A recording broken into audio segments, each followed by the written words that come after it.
So my name is Gijsbert Pols. I work at Adjust as Director of ConnectedTV and New Channels. Hi, my name is Noelia Amoedo and I am the founder and CEO of Mediasmart.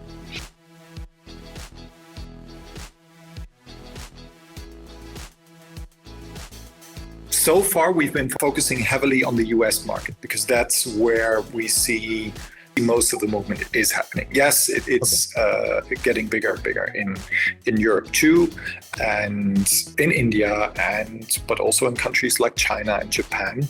But the US is still very much at the forefront. The reason for this is relatively simple. Everybody all over the world is buying new television devices, whether that are set-top boxes or dongles or smart TVs, where the content you watched on television is no longer just coming via cable or via satellite or via whatever, but via the internet, so digitally. So we're reaching a point where the TV device, that's essentially what ConnectedTV is. We're reaching a point where the television, after the very much the computer and the phone, now television is being digitalized.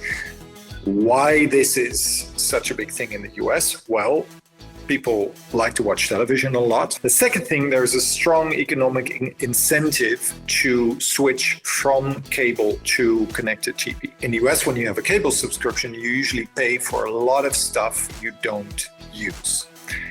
CTV offers you with a great way of economizing, because then first of all, you get better quality and you only pay for what you actually want to see. Already before the pandemic, 70% of all television devices shipped around the world were smart TVs. The other big trend to watch, I think, is that in the streaming industry, advertising is becoming more and more important. That's because there is more competition. 8-9 years ago, there was only Netflix. Right now, you have a whole ton of streaming services that are competing with each other for eyeballs, basically, and for subscriptions. A lot of streaming services have started to offer ad inventory, which creates chances for advertisers. I think those are the two biggest trends to keep an eye on, from a very high level, obviously.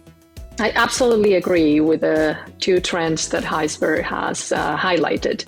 I think they're pretty global trends. But if we have to focus on the differences with US, I would say Europe is different from the US in two ways. On one side, the cable or satellite TV market was never as big in Europe, and therefore there are not so many cords to cut. The second difference, I would say, is that in Europe, mobile operators have a bigger market share as distributor platforms of OTT content, and that they have the OTT content themselves. And this is different from the US, where nowadays it's pretty much a fight between two distributor platforms, Roku and Amazon. Asia, APAC rather, is the fastest growing region, so we should not forget about it. And it's the fastest growing because of a combination between, again, access to very cheap hardware that gives access to connected TV, and also the huge proliferation of content in vernacular languages. These markets are also very price conscious, which